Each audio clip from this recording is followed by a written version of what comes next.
su lugar, hermanos, gracias. Hechos capítulo 21, hermanos, estamos concluyendo el capítulo en esta mañana. El capítulo 21 lo estamos concluyendo ahora. Lo he hecho un poquito más corto el estudio del capítulo, solamente en 3 partes en esta ocasión. Pero estamos concluyendo la temática general de convicciones puestas a prueba. Recuerden que el apóstol Pablo ya está de regreso a Jerusalén, después de todas el trabajo y la empresa que ha llevado a cabo de la obra misionera.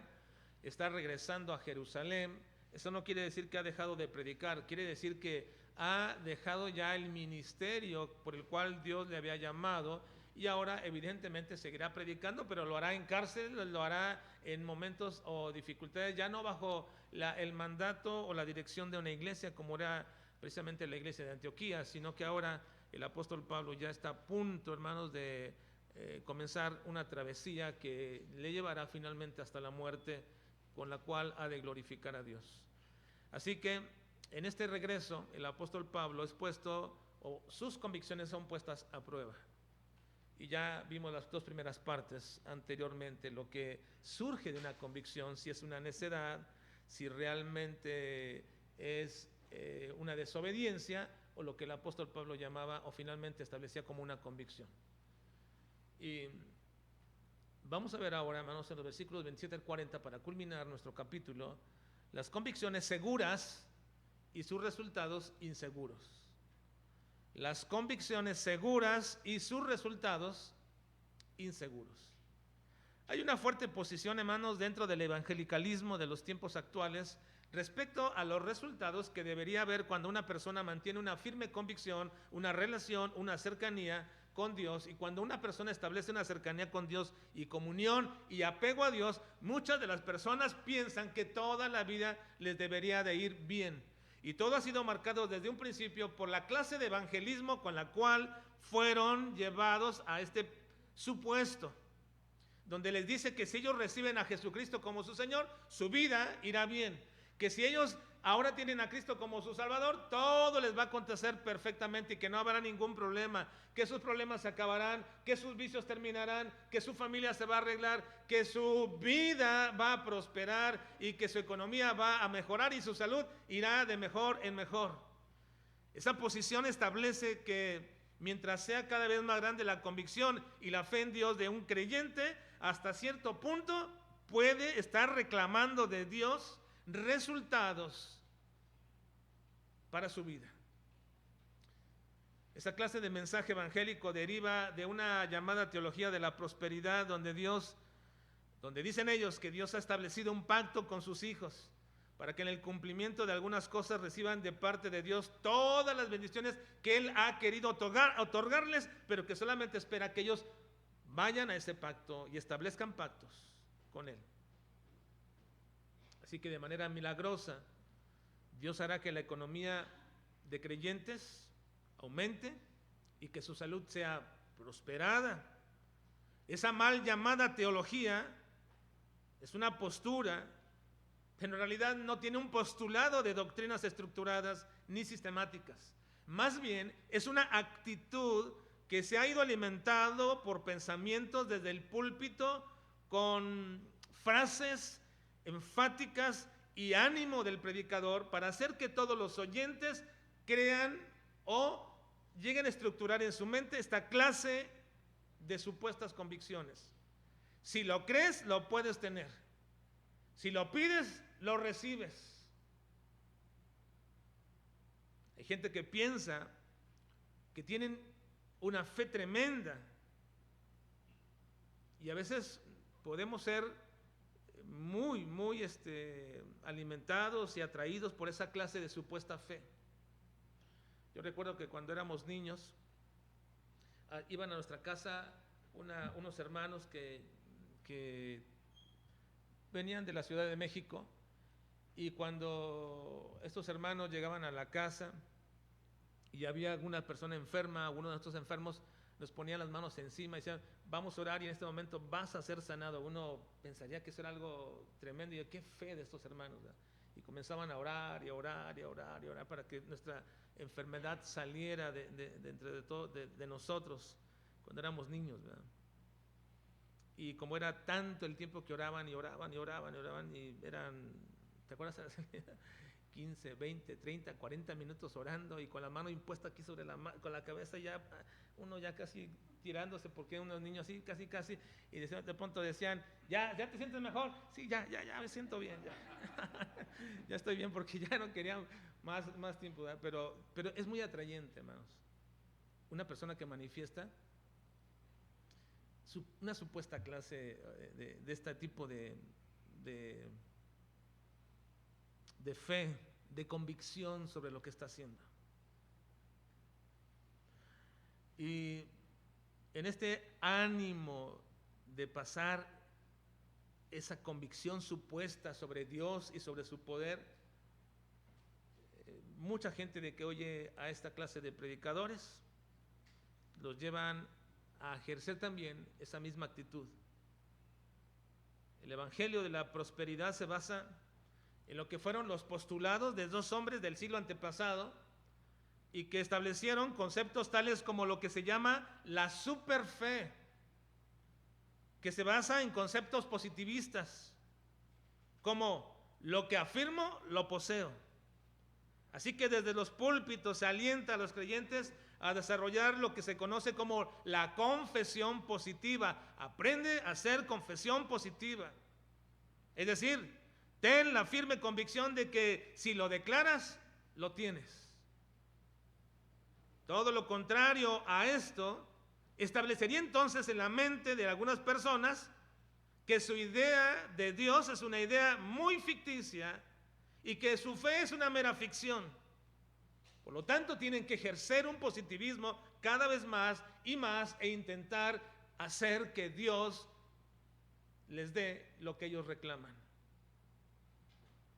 Se aprende, en cierta manera, en una habilidad que ejerce la fe y las convicciones. Ahora bien, hermanos, por un lado tenemos que decir que si algo carece también el mundo evangélico de estos días, es de una pobreza de su percepción de Dios. Cada vez se le ve a Dios en el evangelicalismo de este tiempo tan lejano y tan distante a nosotros. Y por ello también como si estuviera Dios un poco interesado o casi nada en nuestros asuntos.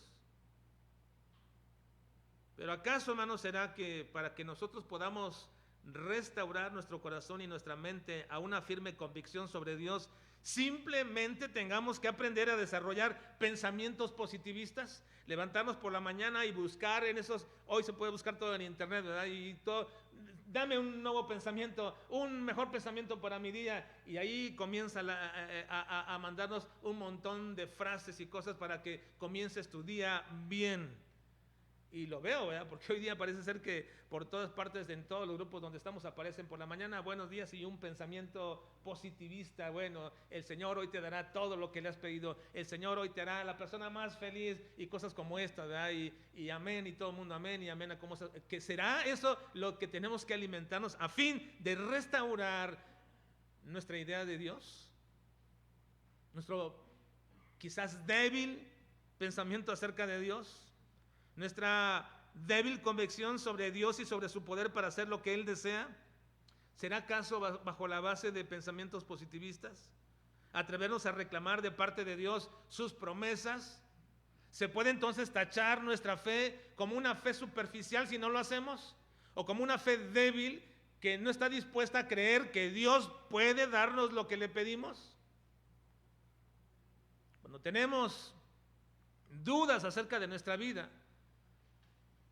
entonces se convierte en una vida miserable simplemente porque decimos ser cristianos y debemos tolerar todo lo que venga sin intentar conquistar y vencer todas las adversidades presentadas bajo el enfoque de guerreros atrevidos a obtener de parte de Dios todas las bendiciones que Él está listo para darnos. Solo falta que tú se las pidas y se las reclames.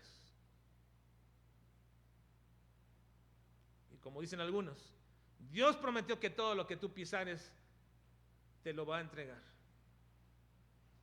Deberíamos entonces nosotros ahora, los cristianos de este tiempo, ser como los antiguos apóstoles, suplicando y pidiendo a Dios que nos aumente la fe, porque no tenemos esa clase de fe. Creo, hermanos, que todas estas ideas son muy atrayentes para muchos cristianos hoy día, que se sustentan bajo una falsa o muy superficial perspectiva de Dios y de la vida cristiana. El problema no está en las aparentes convicciones acerca de Dios y del poder que Dios tiene, sino más bien desde dónde se originan esas supuestas convicciones. ¿Desde dónde vienen? Hemos aprendido de manera muy pragmática a creer en Dios. Hemos aprendido de manera muy pragmática a establecer convicciones de nuestra vida. Porque pensamos que si hacemos esto, tenemos aquello. Pensamos que si creemos esto, podemos recibir lo otro. Cosas como estas. Incluso ha habido gente que de pronto me dice, ¿y por qué tanto estudiar la Biblia? ¿Y por qué tanto tomar un pasaje y estudiarlo y ponerlo ahí? ¿No podía hablar cosas más prácticas? Más prácticas en mi vida que me ayuden a mejorar mi relación matrimonial, más prácticas en mi vida que me ayuden a cómo educar a mis hijos y llevarlos por el camino del Señor, cosas más prácticas de cómo mejorar áreas muy importantes de mi vida. Bueno, hemos pensado, hermanos, que la fe debe ser pragmática. Y hemos pensado que las convicciones tienen propósitos utilitarios para nuestra vida. Así que el problema no está en las aparentes convicciones, sino más bien de dónde proceden esas supuestas convicciones. Se ha rebajado a Dios al nivel de criatura, donde nosotros como criaturas podemos hablarle a Dios de tú a tú. De tal manera que incluso podemos reclamarle y hasta hacer tratos con Él y concesiones con Dios al decirle, si me haces esto, yo hago lo otro, Señor. Si sanas, si me das, entonces seré fiel a tu casa, leeré tu palabra y cosas como estas. Esto es una completa grosería y osadez hacia Dios. Hacia Dios que reclama él mismo esta postura. Miren, el Salmo 50:21 dice nuestro mismo Dios, estas cosas hiciste y yo he callado. Pensabas que de cierto sería yo como tú, pero te reprenderé y las pondré delante de tus ojos. ¿Cómo podríamos igualarnos a Dios? Me acuerdo que cuando éramos niños, de pronto, si le hablábamos de tú a una persona grande, sentíamos un bachón, dicen aquí bachón, es decir, zape, allá, pero decíamos un bachón, no se ha igualado, decía, no se ha igualado, ¿sí? Y ¿cómo podíamos nosotros hablarle de tú al Señor, hermano? No me refiero a la expresión, a tu tierno, sino en el punto de bajarlo a nuestra condición. Voy a hacer un trato contigo, Señor. De ninguna manera. Así que nos surge una pregunta, hermanos. Entonces, el poder tener convicciones firmes en nuestra vida no nos da ninguna seguridad para nuestra vida aquí momentánea en la tierra. Es decir, ¿para qué quiero tener convicciones si no me sirve absolutamente nada aquí en la tierra? ¿Nos sirve de algo más allá del mero conocimiento el tener convicciones muy seguras respecto a Dios y de su palabra?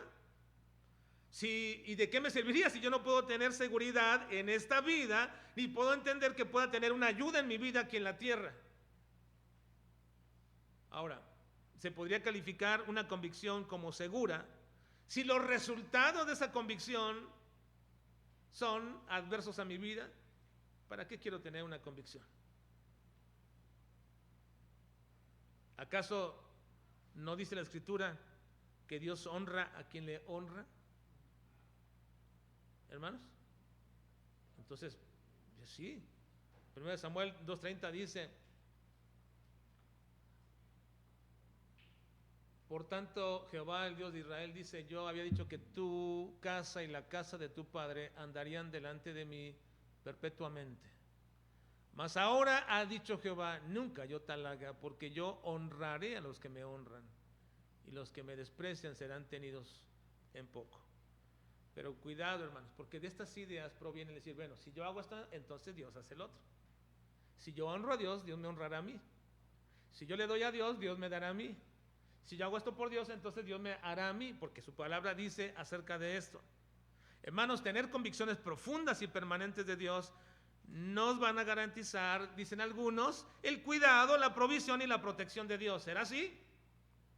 ¿Será que si yo tengo convicciones profundas y permanentes de Dios, esto me va a garantizar en mi vida el cuidado, la provisión y la protección de Dios en todo tiempo?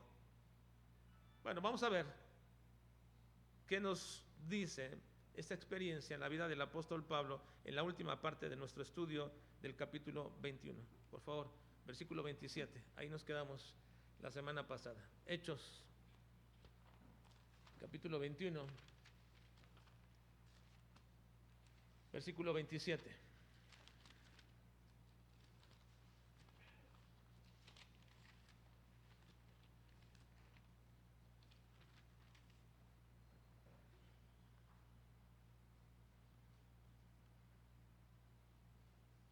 Recuerden que Pablo había sido invitado por los ancianos de la iglesia de Jerusalén para que pudiera irse con algunos hombres a cumplir el voto, a fin de que de esta manera no hubiera más altercado ni hubiera problemas con los judíos o los cristianos judaizantes. Ahora ya están en ese punto. Versículo 26 dice: entonces Pablo tomó consigo a aquellos hombres y al día siguiente, habiéndose purificado con ellos, entró en el templo para anunciar el cumplimiento de los días de la purificación, cuando había de presentarse la ofrenda por cada uno de ellos. 27, leamos. Pero cuando estaban para cumplirse los 7 días, unos judíos de Asia, verle en el templo, alborotaron a toda la multitud y le echaron mano. Hasta ahí, hermanos. Entra Pablo con aquellos hombres y los judíos de Asia que habían llegado también, que eran prosélitos o judíos que estaban viviendo en Asia en este momento, llegan y ven a Pablo y le echaron mano. Así que cuando Pablo entró, hermanos, para llevar a cabo el ritual correspondiente al voto del Nazareato, a la final de la semana de la purificación, según la costumbre, entonces Pablo es capturado por aquellos que lo vieron y que estaban enojados contra Pablo. Pablo estaba comenzando a partir de este momento a sufrir por causa del evangelio. Y podemos decir que en esta última parte de nuestro capítulo vamos a estar observando precisamente en varias de estas circunstancias las cuales Pablo tuvo que sufrir y enfrentar por causa de mantenerse firme en sus convicciones. Recuerden que Pablo ya se le había anunciado previamente lo que le iba a acontecer. Muchísimas veces gente venía atrás de él, le advertían lo que le iba a acontecer y aún así él persistía en llegar a Jerusalén. ¿Por qué Pablo persistía? Bueno, porque Dios ya le había revelado mediante el Espíritu Santo en los diferentes lugares por donde él pasaba lo que le iba a acontecer. Pablo no podría, aunque quisiera sustraerse de estas circunstancias, no podría hacerlo. Eso no es un fatalismo, no es decir, está escrito y así te va a acontecer. No, cuidado, hermanos, cuando vemos nosotros la soberanía de Dios y la providencia llevando a cabo lo que Dios quiere, con equipararlo a un fatalismo. Ya no puedo cambiar lo que va a acontecer. No es así. El fatalismo establece que tú no puedes sustraerte de tus circunstancias, porque todo el orden del universo está confabulando en contra de ti y no te puedes sustraer. Pero la soberanía de Dios dice: yo he determinado cosas que te van a acontecer en tu vida, las he decretado, nadie las va a cambiar, pero todo está regido, cuidado y guiado por mi mano con fines muy específicos: la gloria de mi nombre. Y eso es lo que debemos observar siempre, hermanos, en nuestras vidas. Cuando los acontecimientos vienen a nosotros y nos parecen muy difíciles, a nuestra vida. Siempre tenemos que recurrir al pensamiento de que no es la mala suerte, no es que ya me tocaba ni modo, no, es que Dios ha puesto su mirada en mí y me ha tomado para que sea un instrumento para su gloria. Que lo que me está aconteciendo, como decía Pablo, sea por vida o por muerte, Dios ha de ser glorificado. Cuando la gloria de Dios aparece en nuestra mente como el principal, diríamos, pensamiento en lo que nos sucede, las circunstancias aledañas, hermanos, parecen ser secundarias y no son tan importantes. No que no nos duelan, no que no lloremos, pero ya no son lo que parecieran ser para muchos el fin de todo. Pablo no se podría sustraer de esto. Pablo ya había sido anunciado una y otra y otra y otra vez lo que le iba a acontecer. Así que él no intentó de ninguna manera liberarse de esto. Él no intentó de ninguna manera hacerle caso a algunos hombres muy piadosos con tanto amor que le decían: no vayas a Pablo a Jerusalén. Él dijo: voy a ir y no me quebranten el corazón, porque estoy dispuesto a no solamente esto, sino a todo lo que Dios ha permitido. Así que no lo tomó por sorpresa esto que estaba pasando en el templo en este día. Él estaba preparado para comenzar este proceso, pero eso no quiere decir que él no iba a sufrir. Eso no quiere decir que él era insensible a cada circunstancia que estaría presentándose a partir de este momento. Y eso no quiere decir, hermanos, para nosotros que las cosas que nos acontecen terribles de nuestra vida no nos duelan, nos duelen, lloramos, pero no nos toman por sorpresa, ni deberían tomarnos por sorpresa, porque todo está orquestado bajo una mano poderosa y misericordiosa de Dios, que también en el momento de la adversidad y en el momento del dolor, junto con ello también tenemos la gracia de Dios, y eso nos hace observar las cosas de manera diferente. Aquí comenzó el suplicio de la vida de Pablo, aquí en el templo. Gente lo vio y le echó mano. Versículo 28, vean por favor.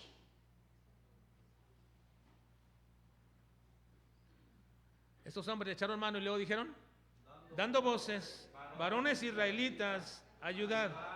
Este es el hombre que por todas partes enseña a todos contra el pueblo la ley y este lugar, y además de esto ha metido a griegos en el templo y ha profanado.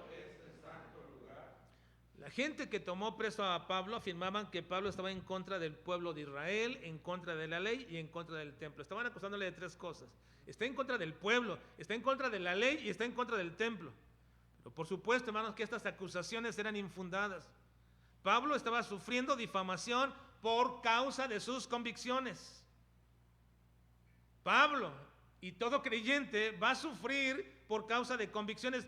Cuando estas convicciones están apegadas a la Escritura, debemos tener siempre, hermanos, plena tranquilidad de que las acusaciones de las cuales se dice de nosotros son viles mentiras. Pablo estaba sufriendo difamación por causa de sus convicciones. Y ahora recuerden que no hay garantía de que porque uno se afirme en sus convicciones, esas convicciones sean verdad. Hay gente que es muy firme en sus convicciones, pero no necesariamente son verdad. Pero cuando estas convicciones provienen de la palabra de Dios y no de nuestra supuesta interpretación de algo, ni de nuestro parecer, ni de nuestras preferencias, sino que explícitamente provienen de Dios, donde Él nos dice lo que es, entonces un creyente con una convicción firme no puede hacer concesiones, no debería de hacer concesiones, y por ello va a padecer de difamación.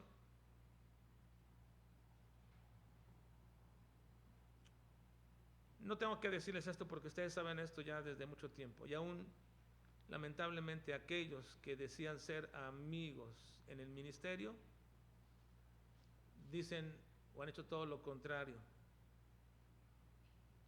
Muchos de ustedes conocen esta circunstancia, que si yo proclamo a un Dios soberano, he sufrido persecución y difamación por esto. Y también ustedes, aunque no lo sepan. Somos catalogados como una iglesia hereje por predicar a un Dios soberano.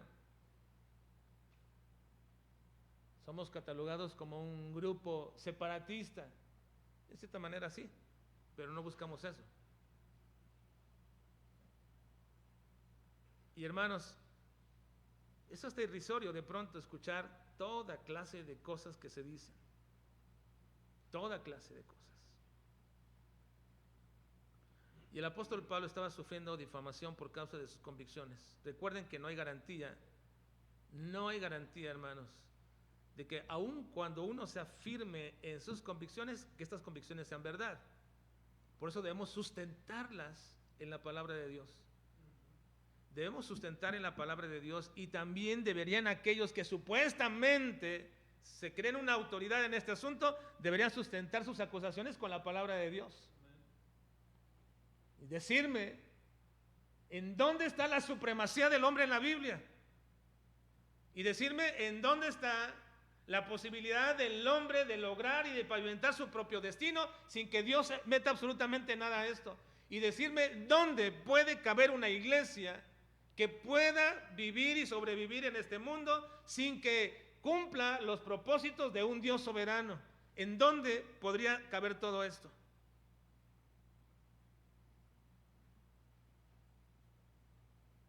Pablo solamente predicaba y rechazaba creer. Él predicaba y rechazaba creer que cualquiera de estas cosas que le acusaban fueran la base de la justificación delante de Dios. Él lo predicaba. No por ser pueblo de Dios somos justificados. No por obedecer la ley somos justificados delante de Dios. No por hacer las cosas que se hacen en el templo de sacrificios somos justificados delante de Dios. Lo predicó Pablo una y otra vez, y la gente solamente escuchaba lo que quería escuchar. Está en contra del pueblo, está en contra de la ley, está en contra del templo. Y lo tomaron. Así que Pablo predicaba exactamente lo que Dios quería que predicara, lo cual precisamente la única justificación ante Dios proviene a través y únicamente del sacrificio expiatorio de Cristo. El único sacrificio que podemos tener. La vida y la muerte de Cristo nos justifican. Una vida de perfección me justifica delante de Dios, y una muerte perfecta nos redime delante de Dios. Ahora, hoy sigue siendo lo mismo en nuestros días. La gente difama sin siquiera conocer lo que se predica. Lo mismo está aconteciendo hoy día. No saben lo que predicamos, no saben lo que enseñamos, solamente porque muchos se atreven insolentemente a decir que la soberanía de Dios en todos sus alcances es una herejía, y los demás replican esa misma idea, llegan incluso a suponer toda clase de ideas e inventar barbaridades que ninguno, creo, de los predicadores de sana doctrina que hoy predican esto, ni creen ni afirman. En el versículo 29 el apóstol Pablo está bajo la influencia de un fanatismo. Vean el versículo 29, dice: porque antes habían visto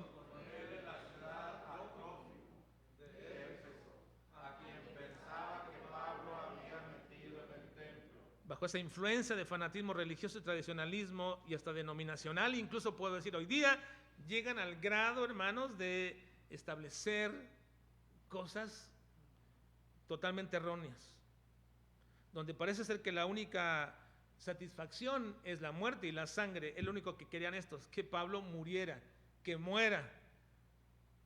No puede concebir, hermanos, que gente religiosa que supuestamente ama al Señor pueda decir y quiera decir, lo único que se soluciona aquí es que muera.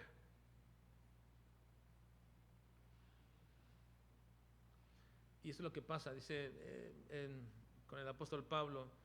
Estaba a tiempo atrás cuando alguien estaba protestando o levantando una protesta en contra de la predicación y enseñanza de la soberanía de Dios, dijo al final de toda su protesta: ¿y si eso predican ellos? ¿Quién sabe si un día los veamos en el cielo? Y yo pensé, es cierto, quién sabe. ¿Quién sabe si los veamos? Porque si tú no crees en un Dios soberano, entonces ¿qué Dios crees? No es el Dios de la Biblia. no es el Dios de la Escritura. Pero lo único que querían estos era sangre y muerte. Vean versículos 30 a 36. Dice, así que toda la multitud se conmovió y se agolpó el pueblo, y apoderándose de Pablo le arrastraron fuera del templo e inmediatamente cerraron las puertas. Y procurando ellos matarle, se le avisó al tribuno de la compañía que toda la ciudad de Jerusalén estaba alborotada. Tomando luego soldados y centuriones, corrió a ellos, y cuando ellos vieron, entonces llegando el tribuno, le prendió y le mandó atar con 2 cadenas, y preguntó quién era y qué había hecho. Pero entre la multitud, unos gritaban una cosa y otros otra, y como no podía entender nada de cierto a causa del alboroto, le mandó llevar a la fortaleza. Al llegar a las gradas, aconteció que era llevado en peso por los soldados a causa de la violencia de la multitud, porque la muchedumbre del pueblo venía detrás gritando, muera, muera. Eso es lo único que querían el apóstol Pablo, la destrucción de este hombre que por toda Asia y Europa estaba predicando al verdadero Dios. Es lo único que querían, que muera. Ahora, sabemos perfectamente que esto era un plan de Dios. Dios había llenado de una profunda convicción al apóstol Pablo en el hecho mismo de que tenía que ir a Jerusalén. Y de ahí comenzaría el último proceso de la vida del apóstol Pablo hasta llegar a su muerte. Esto provenía de parte de Dios. Y por eso Pablo estaba firme en su convicción. No importa cuántos venían, no importa cuántos venían a decirle, Pablo te va a acontecer esto, Pablo te va a suceder esto. Él seguía firme, seguía firme, seguía firme. No era necio, no era un terco. Seguía firme, firme, firme, porque sabía que Dios, este era el plan de Dios. Este era el plan de Dios. Esta era la voluntad de Dios. Y cuando uno está entendido, hermanos, de cuál es la voluntad de Dios, entonces no es que uno se vuelva necio, uno simplemente está lleno de convicción profunda de que esto es lo que Dios quiere en tu vida. A veces uno piensa, hermanos, que todas las circunstancias de la vida deben estar regidas precisamente por esta convicción. Bueno, no pienso, deberían estar regidas por esta convicción profunda, de las cosas más sencillas de la vida. Desde que son niños, nuestros pequeños niños, debemos estar convencidos de cuál es la voluntad de Dios respecto a nuestros hijos. Hoy día, como lo he mencionado ya anteriormente, hermanos, hoy día estamos llenos, hermanos, de ideologías respecto a estas cosas tan cotidianas y sencillas de la vida, de la educación de nuestros hijos, ¿verdad? Estamos llenos de esos y a veces se llegan a mezclar cosas de estas con cosas cristianas y llegan a confundir a muchos creyentes, pero cuando te llenas de la convicción profunda de que a tus hijos los tienes que educar en disciplina y amonestación del Señor, no deberías tener para ninguna parte donde moverte. ¿Para dónde moverte? Simplemente sigue lo que el Señor dice, lo que es. Pero, una pregunta, cuando uno está lleno de una convicción profunda y sigue las pautas del Señor, ¿deberíamos ver los resultados positivos en nuestra vida siempre? Uno pensaría que sí. Entonces, bueno, ¿entonces de qué sirve que yo someta a mis hijos a disciplinas y al final, cuando ellos crezcan, se perderán o andarán fuera de los caminos del Señor? ¿De qué sirve que yo me case con un creyente, con una creyente siguiendo la voluntad del Señor que dice no te unas en yugo desigual con los incrédulos, y al final eso no garantiza que permaneceremos juntos? Y tenemos ejemplos de sobra. ¿De qué sirve tener una convicción profunda en mi vida y seguirla si al final los resultados no son confiables? Una convicción confiable con resultados no confiables. ¿De qué sirve? Bueno, el apóstol Pablo es liberado de la muerte por los propios romanos. Los romanos lo liberan de la muerte. Versículo 38 al 40. Vean por favor, hermanos. Cuando comenzaron Cuando comenzaron a meter a Pablo en la fortaleza, dijo: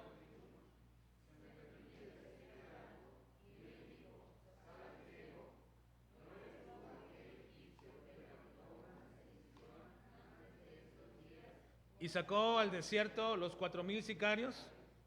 Entonces dijo Pablo: yo de cierto soy hombre judío de Tarso, ciudadano de una ciudad no insignificante de Cilicia, pero te ruego que me permitas hablar al pueblo. Y cuando él se lo permitió, Pablo, estando en pie en las gradas, hizo señal con la mano al pueblo, y hecho gran silencio, habló en lengua hebrea, diciendo... Bueno, no va a dejar esto para la próxima semana, que fue lo que dijo el apóstol Pablo en todo este caso.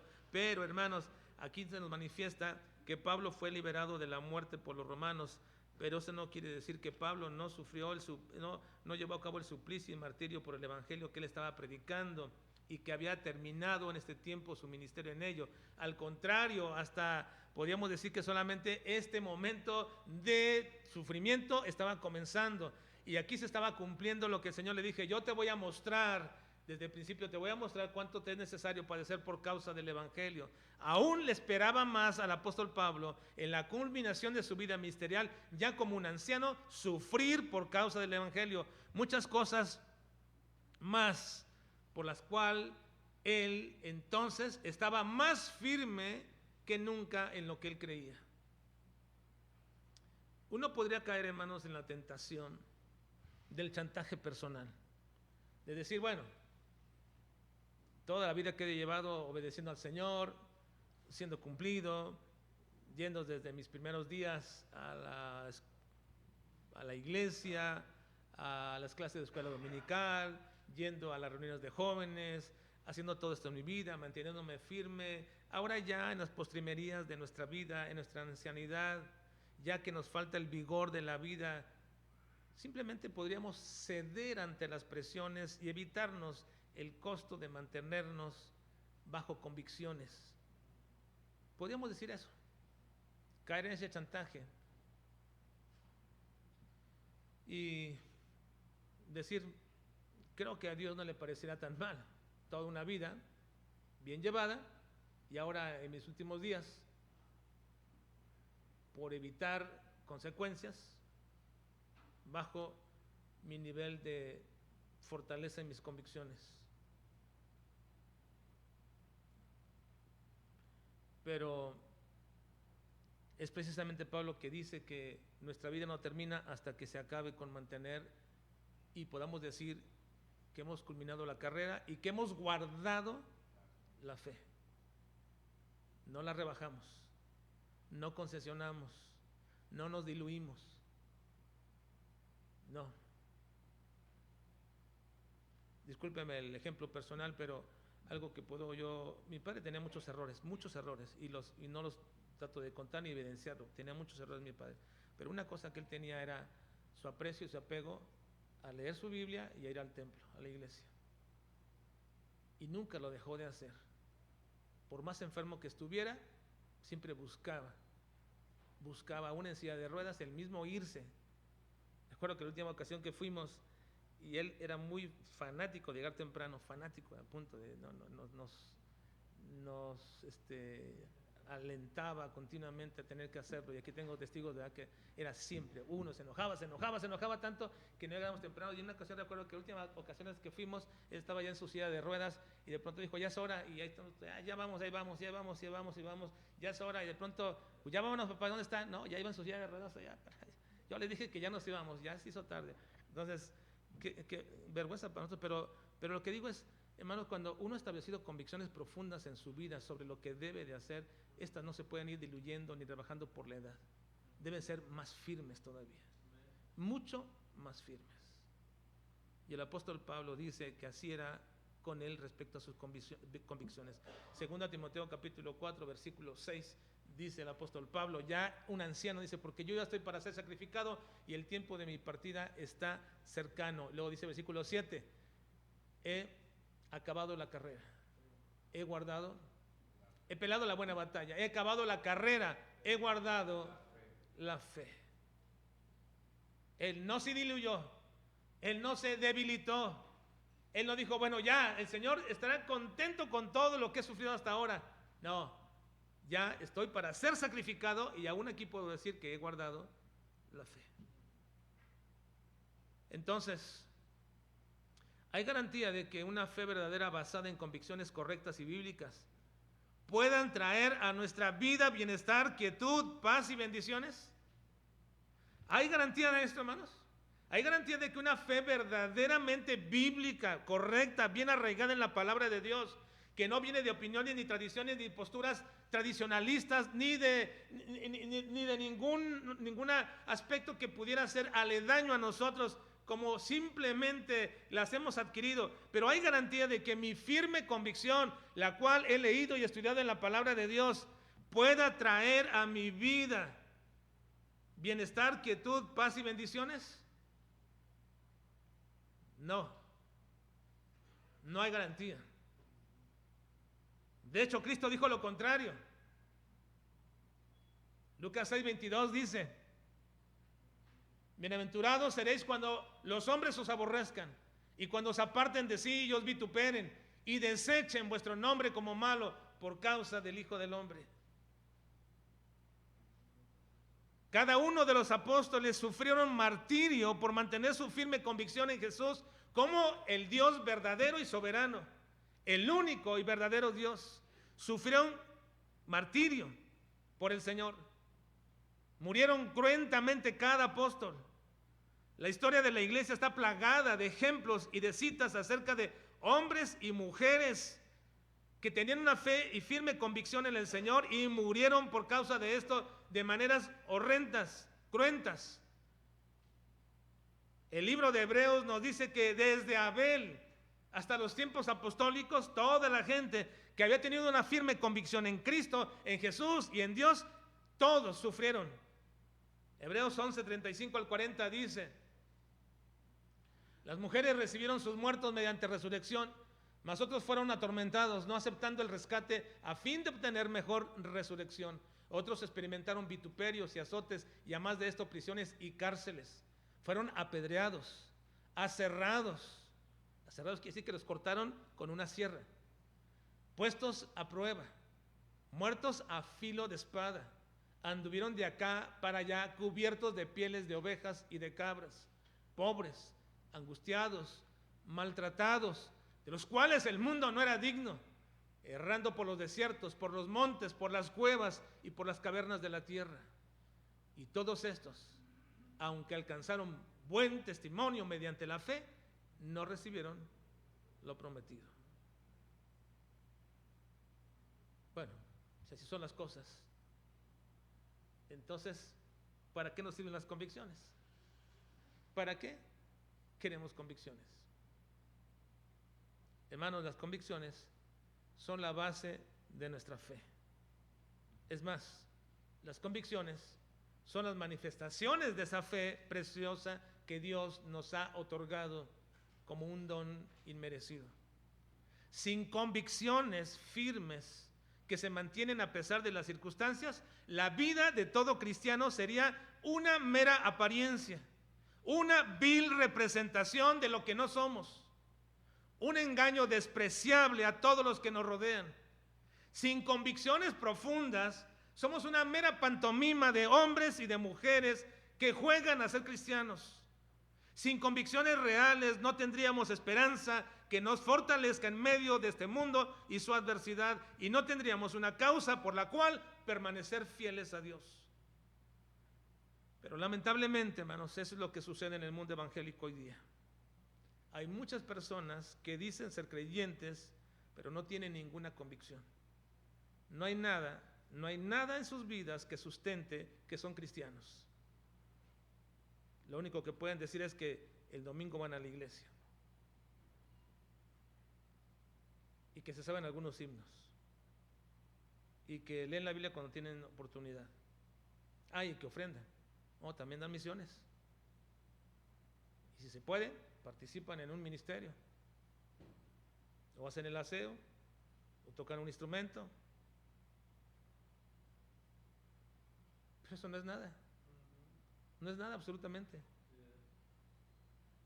Hay muchas personas pregonando ser cristianos, pero sus convicciones son nulas, débiles, y no pasan el fuego de la prueba. Porque cuando viene la prueba, huyen, se rebajan, se diluyen, niegan, se excusan, porque han pensado erróneamente que las convicciones firmes y seguras también le traerán resultados seguros de lo que ellos quieren, pero no es así. Las convicciones firmes y seguras tienen resultados inseguros. Todo depende del plan soberano de Dios. Y ahí nos resguardamos y decimos: Señor, que tu voluntad sea hecha. Vamos a orar, por favor.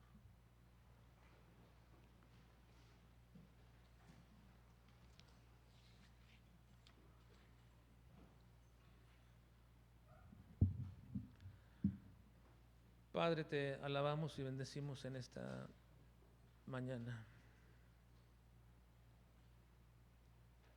Te queremos pedir, Señor, perdón, porque quizás muchas de las veces algunos de nosotros, Señor, no hemos sido firmes en las convicciones que tu palabra nos enseña. Quizás hemos dado vuelta, quizás hemos tratado, Señor, de no pensar o de disuadirnos a nosotros mismos de que hay ciertas concesiones. Pero, Señor, entendemos que las convicciones, como lo fue en la vida del apóstol Pablo, son irreductibles. No podemos sustraernos de ellas. Y no porque no podamos, sino porque alguien que ha sido convicto en su corazón de que todo lo gobiernas y que todo está en tu poderoso y sabio consejo, simplemente no se sustrae, sino que incluso se mantiene confiado, porque no estamos en manos de hombres ni de sus deseos. Estamos en las manos de un Dios soberano y sus deseos, y eso queremos amar en nuestras vidas siempre. Ayúdanos a amarte a ti y tu deseo. Te alabamos, Dios, y te bendecimos en Cristo Jesús. Amén. Amén. Póngase por favor de pie, hermanos. Vamos a culminar nuestro culto.